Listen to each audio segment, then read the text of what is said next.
خب عزیزان، آخر وقتا باز همین شوونیست و ناسیونالیست های ما تاجیکا یعنی که یک قسمش برآمدن دعوا دارن که سلمان فارسی خیانتکار بود، سلمان فارسی یا ملت فرش بود، اینا آن بود. یعنی که این بیچاره نمیدونه که در زمان پیامبر فقط سلمان فارسی مسلمان بود.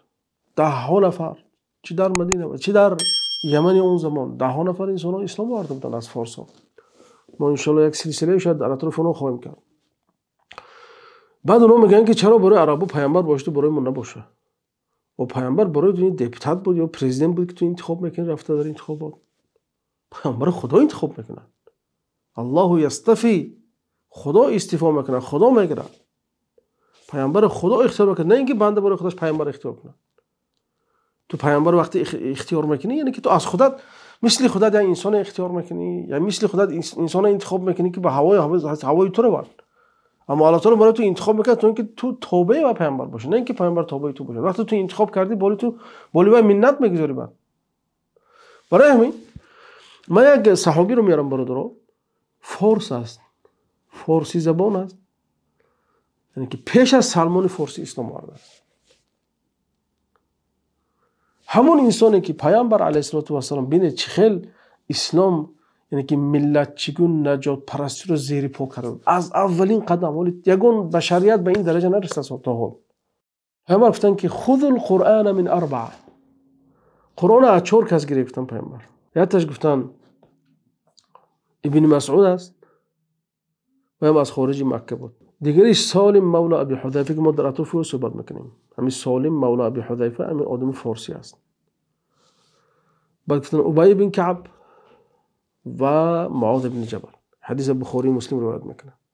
یعنی اولین قاری های قرآن، یکی از اولین قاری قرآن که پیامبر توصیه کردن که از اون قرآن گیریم انسان فارسی است.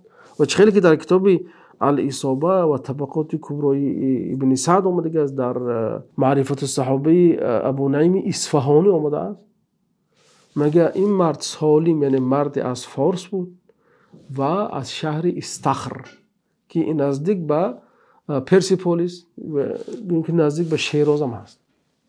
مرد از همونجا هست، سالم مولا ابی حذیفه، یعنی که اسلام آورد همراه همون ابو حذیفه. چون که ابو حذیفه اینا پسرخواند خود کرده بود در وقت جاهلیت. در مکه برآمد پیش کعبه گفت که همین سالم پسری من است، از این به بعد گویا که سالم ابن حذیفه یعنی که ابی حذیفه. و وقتی که اسلام آمد و پسرخواندگی رو بیکار کرد، پسرخواندگی اصلا این یک کار جاهلی هست، خب بیکار کرد، انا مردم میگفتن که دیگه سالم مولا ابو حذیفه. و سالم یکی از قاری های بهترین در زمان پیامبر، حتی وقتی که ابو حذیفه به حبشه هجرت کرد در سالهای اولی اسلام، سال 56 هجری به حبشه هجرت کردن، سالم در مکه ماند تا اینکه از پیامبر قرآن گرفت و قرآن رو از خود میکرد. سالم در قرآن اذان کردن خیلی فعال بود، یعنی که آیت نیمون میگن که اذان میکرد، از پیامبر میرفت قرآن رو میگرفت. بنابراین پیامبر توصیه کردن که قرآن از این 4 نفر گرفت که یکیش همین مرد فارسی است. فارسا از قدم اول در این دین خدمت کردن. یعنی بین اولین قاری ها، اولین قاری یکیش فارس است. هم صحابی هست، هم فارسی زبان از استخر است. یعنی خدمت مردم فارس در اسلام یعنی خدمت خیلی بزرگ است. در قرآن هم مثلا در سوره جمعه هم آمده است، در سوره محمد هم آمده است که یک قوم میآید که دیگر دین به دست اونها پیش میرود. و حدیث های دیگر هم هست در فضیلت اهل فارس. یعنی بنابراین همین نئوناتیستا اسلام دینی ما هست، شوونیستا اسلام دینی ما هست. از اول مردم فارس با پیغمبر بودن. همین سالم مولا ابی حذیفه با مسلمان میگن که این عرب ها ما رو پسند نمیکنه، عرب ها اینند و اونند. مولا سالم مولا ابی حذیفه در حدیث بخاری آمده است که میگویند که وقتی مسلمانان به مدینه هجرت کردن حالی پیامبر نآمده بودن، تا آمدن پیامبر امامشان سالم بود. در بین اونها عثمان هم بود، بین اونها عمر بود. همین عمری که مثلا ابرمرد بزرگ از صحابه، مصعب ابن عمیر بود، ابن مسعود، دیگه صحابه بودن، لیکن سالم بردن امام کردن. این بچه دلالت میکنه اسلام اومد که بینه مردم بینش فرق نگذاشت. میشه گفتن که این نه قریشی است نه عرب است، این خیلی فارس امام کرده، نگفتن اونو، چون که دیگر او جاهلیت اونها زیر پا کرده بودن، دیگر نجات پرستی، ملت پرستی، قبیله چگی و محل چگی زیر پا کرده بودن.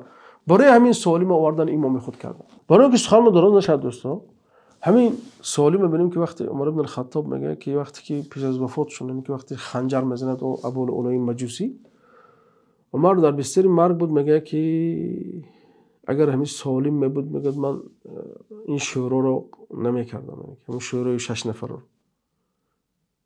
ببین عمر یک انسان فارسی رو میخواد که خلیفه مسلمان ها باشه، یک فارسی که وای اصلا غلام شده آمده بود پیش از اسلام در مکه، همچون غلام بود، بعد گرفته آزاد کرد، پسرخوان کرد همون ابو حذیفه.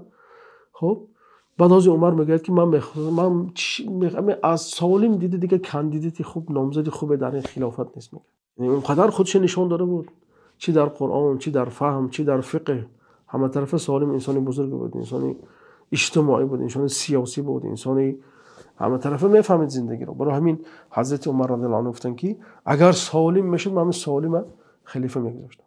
ببین دو چیز سخت تاکید کنید، سخت چیز اعتبار تشاونیستا در مسئله امامت در نماز، امامت نماز کار آسان نیست که برای هر یک انسان داده شود. صحابه های بزرگ قریشی ها که خیلی میدونن که چقدر خدمت کردن در اسلام، هم دشمنیشون سخت بود لیکن هم وقتی مسلمان شدن که خدمتشون هم زیاد شد و قریش که قبیله پیامبرن، همونا از قفای سالم نماز میخوندن. و همین قریشی ها که عمر از اونها هست رضی الله عنه گفت که اگر سالم زنده میشد من خلافت به سالم میسپردم. یعنی که مرد، یعنی که وقتی قرآن ازد کرد شایستگی خودش به همه چی نشان داد، صحابه هم امام کردن، امام نماز، هم خواستن که امامت دنیا رو به عهده گیرن. یعنی که دو وظیفه بزرگ، امامت نماز و خلافت جهان اسلام رو به عهده او بگذارن. این چی رو میفهمند؟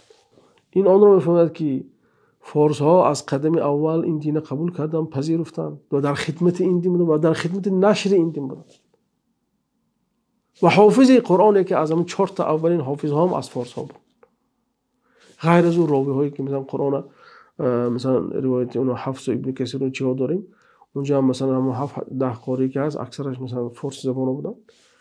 اولین صحابه‌ای که این قرآن رو گرفت هم فارسی زبان بود. یکی از اولین ها در نظر دارم. باز میآیند قرآن دین اسلام برای ما دینی بیگانه معرفی میکنه، شر نداشته. باز میاد سلمان فارسی رو خیانتکار میگه. و سلمان یه انسانی به عقل بود، میخواست که حقیقت یابد، برای حقیقت جستجو کردن از ایران برآمد، طرف عراق رفت، از عراق طرف ویزان طرف، از اونجا به مثلا منطقه شام گذشت، از شام بعد به مدینه آمد، بشره برای خاطر حق یافتن به غلامی تن داد و اخیرا حقیقت دریافت. این هم مصداق حدیث پیامبر است که گفتن که اگر مردمی اگر علم در آسمان هم باشد مردم فارس میبرد و علم میگیرن، در ثریا هم باشد فارس علم به دست میارن. باز انسان نابکار یا نیمچه زیایی یا چله زیایی میآید صحابی بزرگ پیامبر را تهمت به خیانت میکنه. یعنی که وطن فروش آدم نیست که دین حق پیروی کرده است. وطن فروش هم آدمی است که دین حقش رها میکنه. وطن فروش خیانتکار هم آدمی است که به خدای رسولش خیانت میکنه، با وطنش خیانت میکنه. خب به همین قدر اکتفا میکنم دوستا. ان شاء الله امیدوارم که فهمیدید که چه فارس ها از قدم اول در خدمت اسلام بودند و فارسی بودن این چه گفتم در کتاب الاصابه چی آمدگی است که این مرد از اهل استخر بود و طبقات کبرا، طبقات ابن سعد هم گفتم واردگی است و ابن ابو نعیم اصفهانی هم واردگی که این مردی استخری از فارس بود، یعنی که سالم مولا ابن حذیفه که پیامبر صحابه را امر کردند که از این 4 نفر قرآن رو گرفت. خب به همین قدر اکتفا میکنم دوستا. خداوند نگهبانتون باشد. السلام علیکم و رحمت الله.